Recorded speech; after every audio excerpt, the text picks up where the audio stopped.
Hi, Kevin here. Well, today we're fixing Cowboy cookies. Yeehaw! And the cookies are so called because they are big in size, they're big in taste, and they contain just about everything except the kitchen sink. In fact, some people refer to the cookies as kitchen sink cookies. Anyway, here's the recipe. Okay, to start, rustle up some all-purpose flour and drop 2 cups of it into a small mixing bowl.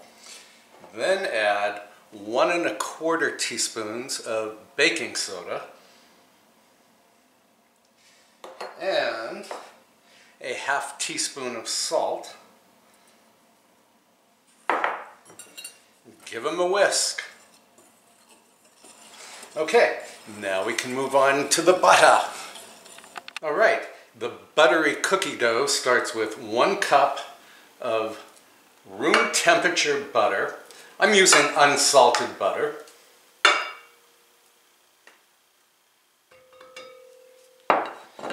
Then I'm going to mix this at medium speed for just a minute.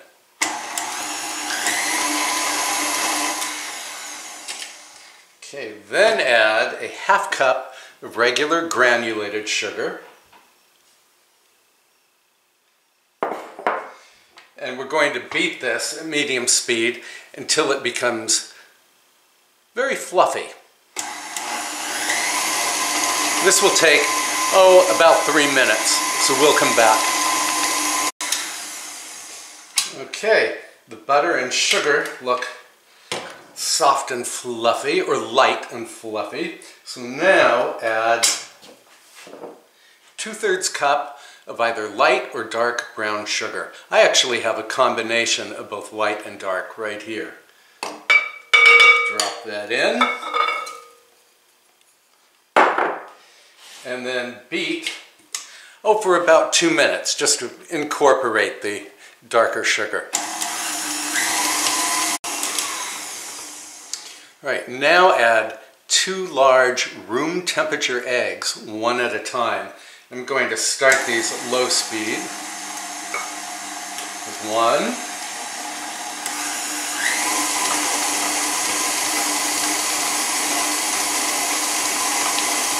And here's number 2.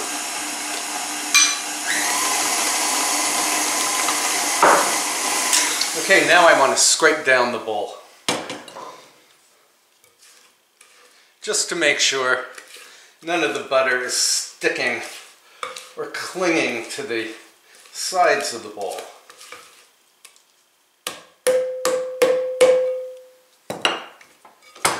Beat for another 30 seconds or so. Okay, and then add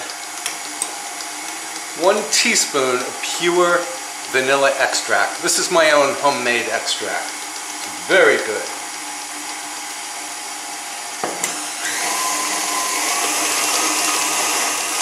Okay, on to the other ingredients. All right, here are the goodies. 1 1/2 cups of old-fashioned oatmeal, or rolled oats. This is what I'm using. See, Quaker oats, old-fashioned. These have a larger texture than the instant oats, so it's much better to use the old-fashioned type. Just going to beat this in quickly.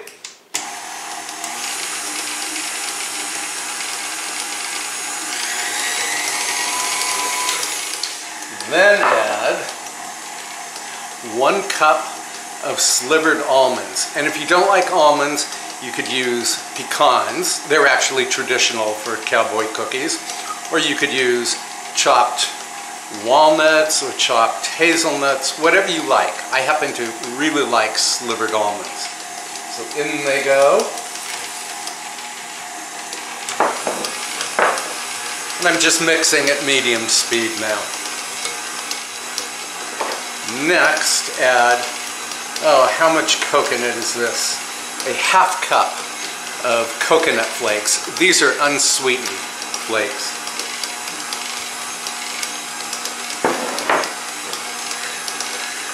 And they mix in very quickly, and then You ready for this?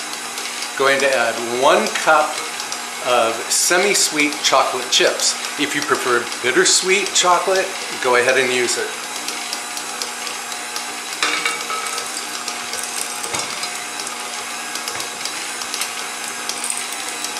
I'm just adding these gradually so they become dispersed throughout the dough. Yeah, this machine is working hard. It's working as hard as my horse.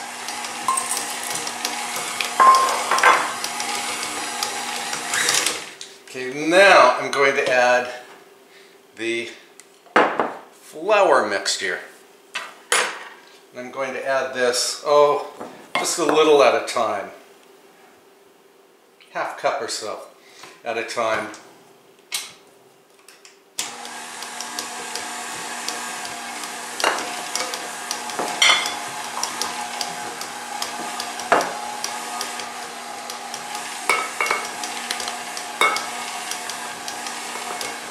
You want to do this at low speed because if you add it at high speed, the flour will fly all over the place.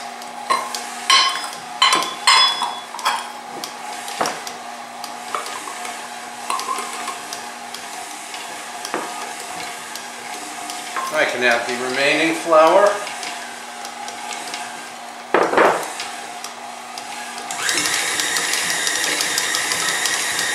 I cranked it up a notch, and I think we're good. Oh, this smells really nice. I love the fragrance of the brown sugar and the vanilla. Okay, grab my spatula. I'm going to clean off this paddle attachment. I'm going to summon all of my willpower so that I don't start eating this raw cookie dough. Again, it smells really appetizing. And then, see, I'll detach the bowl. Yeah, you don't have to use a stand mixer for the dough. You could use electric handheld beaters if you like. You could even use a stout spoon if you're feeling very energetic. When I was in my 20s, I did not own electric beaters, let alone a stand mixer.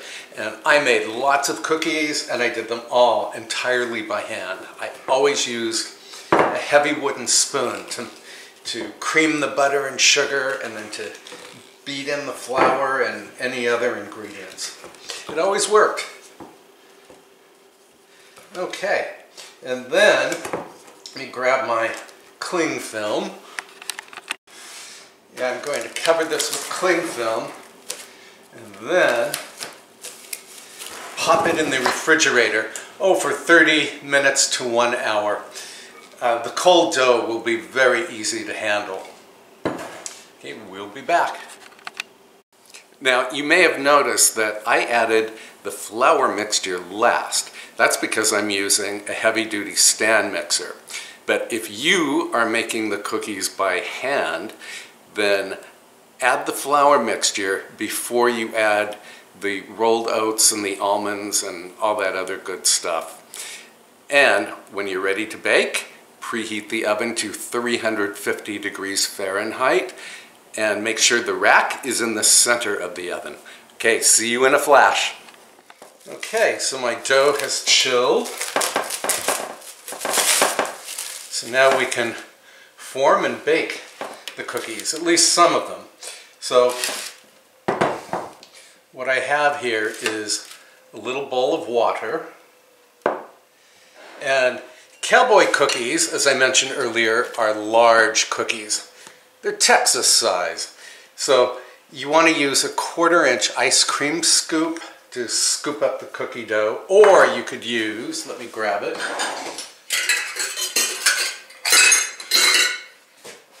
a 1/4 cup measure like this to measure your cookie dough. And let's see. Yeah, I like the cookie scoop because it releases the cookies and you can keep all of them one size. And when the cookies are all one size, they cook evenly. And the cookies do spread, so you really don't want to do more than 6 per baking sheet. Although they won't spread too terribly because we did chill the dough. 6. And this recipe will make at least 12 cookies.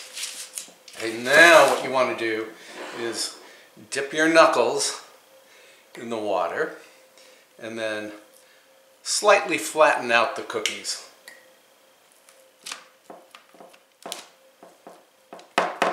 And then here's something else you can do. Let me dry my hand. If you have some extra chocolate chips laying around, you can decorate the tops. Like see this one, you can see the chocolate chips. Let me move you in a little closer. Yeah, this one, you can see the chocolate chips on top, but you don't see enough chocolate chips, so I'm just going to add a few more so that when the cookies finish baking, they will look pretty.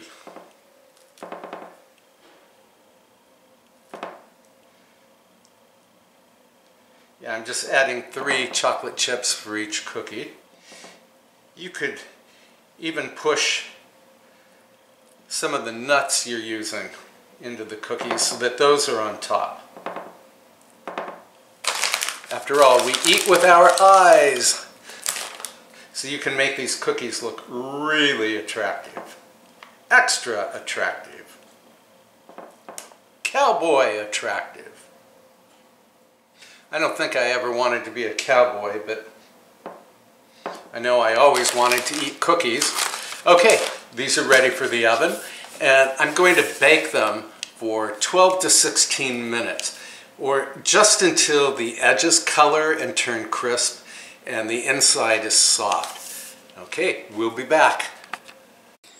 I think I just told you to bake the cookies for 12 to 16 minutes. What I meant to say was 14 to 16 minutes. Also, I told you to use a 1/4 inch ice cream scoop. It's a 1/4 cup scoop.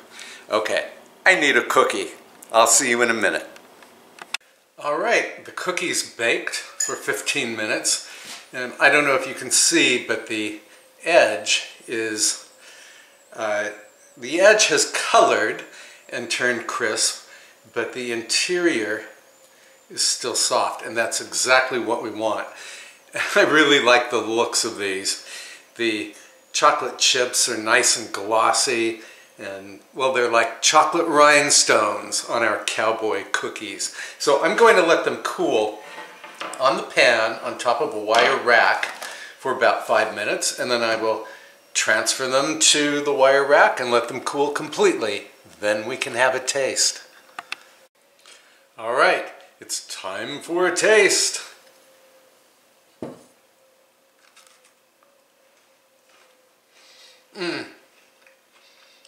Oh, fabulous.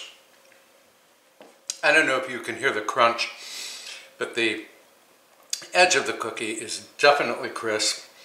The inside is soft and chewy, and oh boy, this is really lovely. Well, I hope you will give these fabulous cowboy cookies a try someday.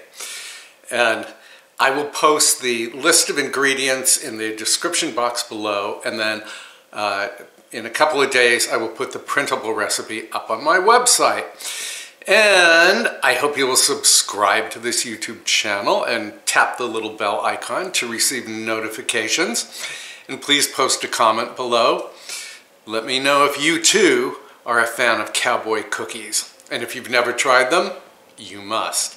Okay, I'll see you very soon with another recipe. Thanks so much for watching. Bye for now.